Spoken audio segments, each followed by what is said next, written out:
नमस्कार दोस्तों, my digital पाठशाला में आपका स्वागत है। आज के इस वीडियो में हम द्विघाती समीकरणों के सवालों को हल करेंगे। यह सवाल हमने कक्षा 10वीं के प्रश्नावली 4.1 से लिए हुए हैं। इसमें प्रश्न क्रमांक 2 लिखा हुआ था, निम्न स्थितियों को द्विघात समीकरणों के रूप में निरूपित कीजिए। हमें जो सवाल दिए गए हैं, इन सवालों को हमें द्विघाती समीकरणों के रूप में लिखना है। इसका प्रश्न क्रमांक 3 लिखा हुआ था, रोहन की माँ उससे 26 वर्ष बड़ी है। उसकी आयु वर्षों में का गुणनफल अब से 3 वर्ष पश्चात 360 हो जाएगी। हमें रोहन की वर्तमान आयु ज्ञात करनी है। इस सवाल में रोहन की जो माँ है वह रोहन से 26 वर्ष बड़ी हैं। तब हम क्या करते हैं कि रोहन की आयु मान लेते हैं कि माना रोहन की आयु x वर्ष है, उसकी माँ कितनी वर्ष बड़ी है, 26 वर्ष बड़ी है। तब हम x में 26 जोड़ दें तो हमें उसकी माँ की आयु मालूम हो जाएगी। इतना आपको पहली लाइन पढ़ के इतना तो क्लियर हो गया। आगे लिखा हुआ था 3 वर्ष पश्चात, जब हम 3 वर्ष पश्चात करेंगे, बात करेंगे, तब रोहन की आयु में यह 3 जुड़ जाएंगे। तब रोहन की आयु क्या हो जाएगी, 3 वर्ष पश्चात x धन 3।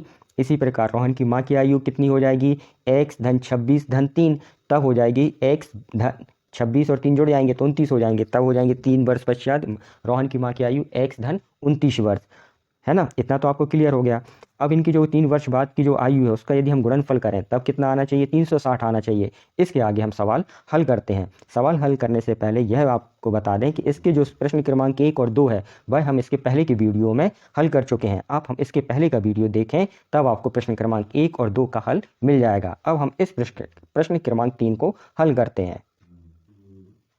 हल करते समय हमने लिखा, माना रोहन की वर्तमान आयु x वर्ष है, तो उसकी माता की आयु कितनी हो जाएगी, रोहन की आयु x है, माँ कितनी है, 26 वर्ष बड़ी है, तब x धन 26 वर्ष हो जाएगी। अब 3 वर्ष पश्चात कह रहा है, मतलब आज से 3 वर्ष के बाद, तब 3 वर्ष के बाद रोहन की आयु कितनी हो जाएगी, 3 जुड़ जाएंगे तब रोहन की आयु हो जाएगी x धन 3, और उसकी माँ की आयु कितनी हो जाएगी, x धन 29, क्योंकि 26 में ये 3 वर्ष और जुड़ जाएंगे तब कितनी हो जाएगी, x धन 29 वर्ष। अब प्रश्न में वो कह रहा था कि 3 वर्ष के बाद इनकी आयु का यदि गुणनफल करें तो वह 360 होता है। तब हमने लिखा x धन 3 अगले ब्रैकेट में x धन 29 रोहन की आयु है और यह रोहन की माँ की आयु है। इनका हम गुणनफल करें तो वह कितना होना चाहिए, 360 होना चाहिए। यह हमने लिखा। यह हमने किस आधार पर लिखा, जैसा प्रश्न में कहा गया था। अब हम x का गुणा x धन 29 में करेंगे, फिर 3 का गुणा x धन 29 में करेंगे। जब हम x इस ब्रैकेट को हल करेंगे तब यह हुआ एक्स स्क्वायर धन 32x धन 87 बराबर 360। यहाँ तक आपको क्लियर हो गया होगा कि यह समीकरण हमने कैसे बनाया। आगे जब हम इसको हल करेंगे तब हमने इसको लिखा, जो यह 360 हैं इनका अब हम पक्ष बदल देंगे। जब हम इनका पक्ष बदलेंगे तब 360 यहाँ धन के हैं, पक्ष बदलने पर यह ऋण के हो जाएंगे। तो जो यह समीकरण लिखा हुआ था एक्स स्क्वायर धन 32x धन 87, यह तो लिखा हमने, और 360 को हम पक्ष बदलेंगे तब यह ऋण 360 बराबर 0 हो गए। अब यहाँ पे जब आप आगे हल करोगे तो एक्स स्क्वायर था, एक्स स्क्वायर लिखा है, धन 32x लिखे, धन 87 धन के हैं और 360 ऋण के हैं, धन और ऋण ऋण हुआ। जब आप 360 में से 87 घटाओगे तब यह 273 बचे। बड़ी संख्या ऋण की है तब यहाँ ऋण 273 आएंगे। तब समीकरण हुआ एक्स स्क्वायर धन 32x ऋण 273 बराबर 0। एक्स पर अधिकतम 2 की घातांक है, अतः यह द्विघाती समीकरण होगा। तब हम इसके उत्तर में लिखेंगे, अतः रोहन की आयु द्विघाती समीकरण की शर्तों को पूर्ण करती है। अगला सवाल हल करने से पहले मैं आपकी जानकारी के लिए बता दूं कि प्रश्नावली 4.1 द्विघाती समीकरण के अन्य सवालों के हल जानने के लिए आप हमारे अन्य वीडियो को देख सकते हैं। इन सभी वीडियो का लिंक विवरण बॉक्स में दिया गया है। चौथा प्रश्न लिखा हुआ था, एक रेलगाड़ी 480 किलोमीटर की दूरी समान चाल से तय करती है। यदि इसकी चाल 8 किलोमीटर प्रति घंटे कम होती तो वह उसी दूरी को तय करने में 3 घंटे अधिक लेती है। हमें रेलगाड़ी की चाल ज्ञात करनी है। इस सवाल में रेलगाड़ी की चाल दी हुई है, 480 किलोमीटर की दूरी समान चाल से चलती है। यदि इसकी चाल 8 किलोमीटर प्रति घंटे कम कर दी जाए तो उसी दूरी को तय करने में उसे कितना समय लगेगा, 3 घंटे अधिक लेती है। कितने घंटे अधिक लेती है, 3 घंटे अधिक लेती है। तब हम इसको हल करते समय लिखेंगे, हल करते समय हमने लिखा, माना x किलोमीटर प्रति घंटे रेलगाड़ी की चाल है तो 480 किलोमीटर में लिया गया समय। अब हम समय निकालते हैं। समय बराबर होता है दूरी बटे चाल। यह समय का फार्मूला होता है समय ज्ञात करने के लिए।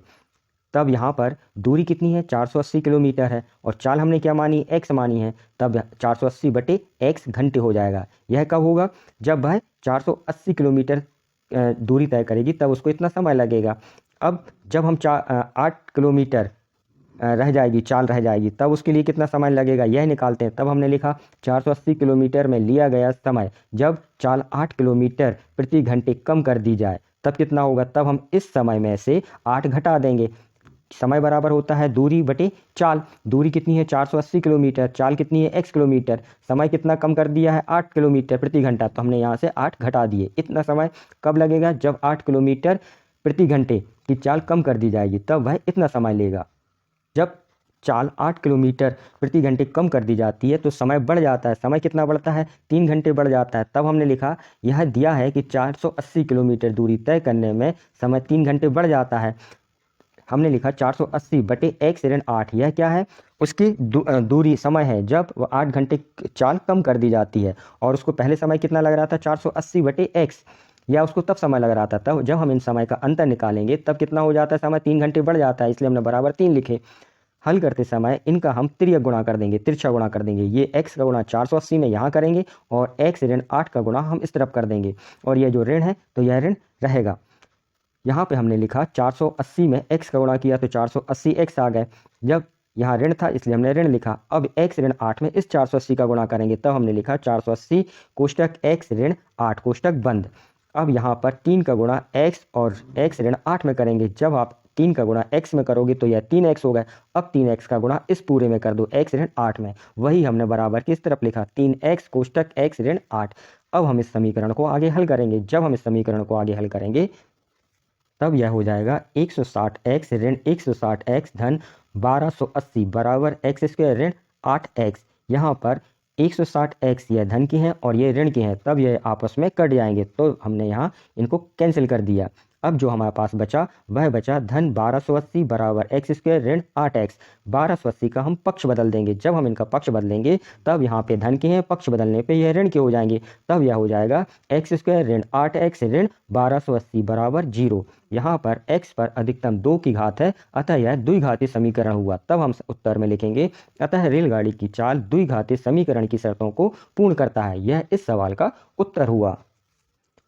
मैंने इस वीडियो में दोनों सवालों को चरणबद्ध एक के बाद एक स्टेप समझाने की कोशिश की है। इस आधार पर मैं मानता हूं कि यह दोनों सवाल आपको समझ में आ गए होंगे। इसके अलावा भी यदि आपके कोई प्रश्न या सुझाव हो तो उसे कमेंट्स बॉक्स में लिखें। चैनल से जुड़े रहने के लिए चैनल को सब्सक्राइब करें। सवाल समझ में आया हो तो वीडियो को लाइक करें। सवाल को समझने में कठिनाई गई हो तो कमेंट्स बॉक्स में अवश्य लिखें।